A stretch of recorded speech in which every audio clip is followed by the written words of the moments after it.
अस्सलाम वालेकुम। वालेकुम अवैस सलाम। भाई कैसे हैं आप? अल्हम्दुलिल्लाह का शुक्र, आप खैरियत से हैं? अल्हम्दुलिल्लाह। अवैस भाई, मुझे जाना है यूएस और मुझे ना डन बेस पे वीज़ा चाहिए। डन बेस पे वीज़ा चाहिए? हाँ। यार देखो, मैं आपको साफ सुथरी और एक सही सी बात बताऊंगा, ठीक है ना? दो नंबर ही नहीं, और सही रियलिटी में आपको बताऊंगा। ठीक है।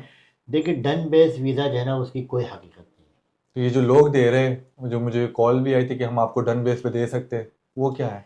भाई ये सब जो है ना, दो नंबर ही है। ठीक ठीक है। है, और मैं इसका आपको तरीक़ेकार बता देता हूँ कि लोग करते क्या हैं, असल में होता क्या है बेसिकली, ठीक है? ठीक है। फॉर एग्जांपल, उन्होंने जो है वो 10 लोगों को पकड़ा। ओके। ठीक है, 10 लोगों से उन्होंने जो है वो डॉक्यूमेंट्स और उनके पासपोर्ट वगैरह जो है वो ले लिए। ठीक है।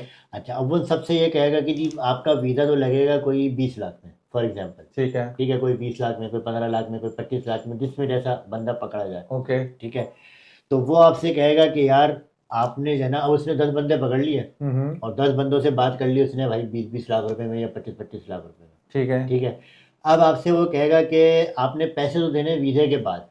ठीक है। ठीक है, वीज़े से पहले आपने पैसे नहीं देने। ठीक है। अच्छा, लेकिन बस ये करना है कि आपने जो आपकी वीज़ा की फ़ीस है ना, हाँ। वो आपने खुद जमा करानी है अपने हाथ से। तो उसने मुझे यही बोला था कि आप पहले वीज़ा के फीस देंगे उसके ठीक है, बाद। वीज़े की फ़ीस आपसे उसने जमा करा दी। हाँ। अब उसका तो कोई नुकसान नहीं हुआ ना, हाँ। उसने 10 बंदों के वीज़े जमा कराए। ठीक है। 10 में से एक का तो लगेगा ना। हाँ, ये बात है। 10 में से एक का लगा, हम्म। और उसने उससे ले लिए भाई 20 लाख रुपए, 25 लाख रुपए, उसके तो मजे आ गए। समझे आप बात की गेम क्या होता है? आप कैसे करते वो बताएं। अगर मुझे डन बेस पे चाहिए तो तो आप क्या वही करें? मैं बता रहा हूँ कि डन बेस कुछ नहीं होता। ठीक है। मैंने आपको प्रोसेस क्या है, वो प्रोसेस मुझे प्रोसेस बता। नॉर्मल प्रोसेस है जिसको सब फॉलो करते हैं। ठीक है। ठीक है, अच्छा, और यूएस एक वाहिद ऐसी कंट्री है और ऐसा वीज़ा है ठीक है। कि वो जो है आपके डॉक्यूमेंटेशन पे, आपसे वो डॉक्यूमेंटेशन नहीं मांगता। ठीक है। ठीक है, ये नहीं है वो आपसे कहेगा जी ये भी लिया वो भी लिया, नहीं। यूएस का वीज़ा, आपने उसका एक फॉर्म होता है, ठीक है। तकरीबन कोई अच्छे खासे सवालात हैं, अच्छे खासे पेजेस का जो है उसका DS-160 जो फॉर्म है, वो आपने फॉर्म फिल करना होता है। ठीक है। वो आपने फॉर्म जो फिल करते हैं ना, वो उस फॉर्म के अंदर ही आपकी सारी इंफॉर्मेशन, आपका पूरा बायोडाटा ले लेता ओके। है। ठीक है, अच्छा, फिर उनका अपना सिस्टम इतना स्ट्रांग है ठीक कि है। वो उस सिस्टम के ऊपर ही आपकी सारी जो है ना वो इन्फॉर्मेशन निकाल लेते हैं कि ओके। आप क्या करते हैं, जॉब क्या है आपकी, बिजनेस क्या है, आपकी बैंक स्टेटमेंट कैसी है। ठीक है, आपका सोशल मीडिया वो सारा ले लेते हैं, जाहिर है। अच्छा, मैं आपकी यहाँ पे एक बात काट रहा हाँ हूँ। जी। अगर एक बंदा पहले विजिट कर चुका है, वो दोबारा कर रहे, और अगर एक बंदा न्यू है, फ्रेश है, उसका क्या प्रोसेस होता है? अगर एक बंदा गया हुआ है उसका भी बताएं, और अगर एक बंदा नहीं गया, अभी जाना चाह रहा है, न्यू फ्रेश है, उसके लिए क्या प्रोसेस है? लेकिन जो पहले जा चुका है उसका तो ज़ाहिर है, उसका तो कोई इशू नहीं है ना, वो तो उसको तो फिर इंटरव्यू भी नहीं देना पड़ता। ठीक है। वो तो जो है वेवर में डाल के और उसको जो है वो अप्लाई कर देता है। अप्लाई करने का तरीका तो सेम सेम ही होता है। ठीक है। ठीक है, वो वेवर में ड्रॉप बॉक्स के थ्रू जो है वो उसको वीज़े को जो है वो जमा करा देता है, उसका वीज़ा रीन्यू होके जो है वो एक तरीके से दोबारा जो है वो उसको मिल जाता है। ठीक है। अब आ जाता है सवाल जो है फ्रेश का। ठीक है। तो देखिए, फ्रेश पासपोर्ट पर भी हमने काफ़ी वीज़े लगाए अल्हम्दुलिल्लाह, ठीक है। और जॉब पर्सन के भी वीज़े जो है वो हमने लगाए। ठीक है। तो वो मेन जो है ना, वो ये डिपेंड नहीं करता कि आपकी जो है कोई ट्रैवल हिस्ट्री हो तो ही आपका लगेगा, ठीक है। या आप फ्रेश हैं तो नहीं लगेगा, ठीक है। या आपकी ट्रैवल हिस्ट्री है तो भी हो सकता है कि आपका रिजेक्ट हो जाए। ठीक है। तो ये इस पर डिपेंड नहीं करता, ठीक है। ये डिपेंड करता है आपकी पूरी कंप्लीट प्रोफाइल के ऊपर। ठीक है, मतलब आप उसमें जो बातें हम लिखते हैं वो ट्रू होने चाहिए। वो थ्रू होनी चाहिए, और वो रियल होनी चाहिए, और सच्चाई होनी चाहिए। ऐसा नहीं कि आपकी सैलरी तो है 50,000 रुपये, आपने लिखवा दी 1 लाख रुपए, ओके। ओके। केस फारिग हो गया आपका। और अगर मैं वहां किसी काम के लिए जा रहा हूँ, मैं लिख लूँ कि या मैं विजिट पे जा रहा हूँ, या मैं वहां पे, मतलब जिस काम के लिए मैं जा रहा हूँ वो वहां पे लिखना चाहिए। हाँ, वो आपने रियलिटी बतानी है कि ठीक है। ठीक है ना। ओके। देखिए, वो सबसे पहला सवाल आपसे उसने यही करना है, why you want to go USA. Okay. आपने इसका सही जवाब दे दिया, आपका वीज़ा मिल गया। ठीक है। ओके। ठीक है, और फिर शायद सिर्फ यही सवाल नहीं है, ज़ाहिर है, और भी वो आपसे सवाल करेगा।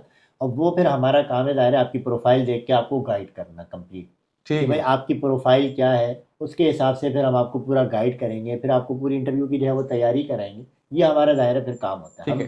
क्योंकि देखिए, सिर्फ फॉर्म फिल करना हो तो वो तो एक 5वीं क्लास का बच्चा भी भर लेगा ना। ठीक है उमेश भाई, लेकिन क्या ज़ाहिर क्या। है उसमें आपकी पूरी आइटनरी आपको बना के देना, आपकी होटल बुकिंग करना, मतलब ज़ाहिर है सारे ही आपको पूरी कंप्लीट गाइडनेस हम जो है वो देते हैं। ओके उमेश भाई, और क्या क्या चाहिए? आई मीन अगर कोई अप्लाई करना चाह रहे हैं तो उसके लिए डॉक्यूमेंटेशन क्या चाहिए?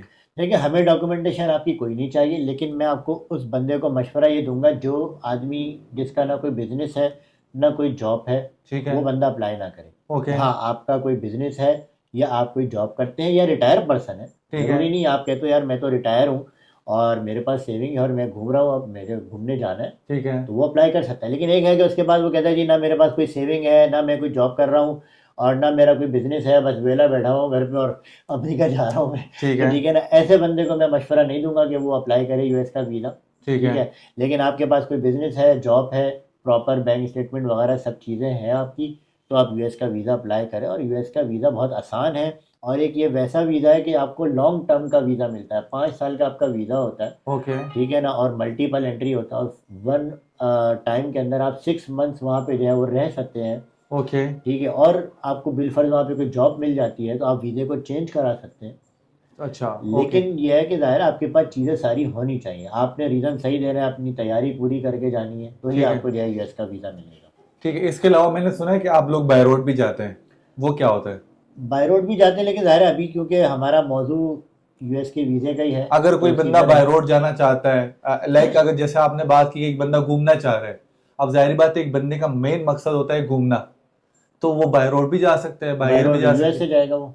बाय रोड आप लोग करते हैं, बाय रोड ट्रिप करते हैं? यूएसए का मेरे प्लानिंग में तो है, लेकिन कब होगा अभी कुछ पता नहीं। चले, फिलहाल ओके। जो है हमारा तुर्की तक कम कर रहे हैं, ठीक है। वो जो है हो सकता है, लेकिन अभी यूएस का फिलहाल चले, प्लानिंग में तो कोई नहीं है thank you planning. So much, आपने बता दिया, थैंक यू सो जी मच। और अच्छा हुआ आपने बहुत बड़े प्राउड से हमें बचा दिया, जी क्योंकि बिल्कुल। लोग बोलते हैं कि यार हम डन बेस पे आपको दे रहे हैं, तो डन इट्स बेस से मीन कि बचा डन जाए, बेस पे कुछ नहीं होता। कुछ नहीं होता। यूएस इतना भूखा नहीं बैठा कि आपसे 20 लाख 25 लाख रुपए देगा और आपको वीज़ा दे देगा। चले, okay, thank you so much, ये थैंक कुछ यू। नहीं होता। Okay sir, thank you.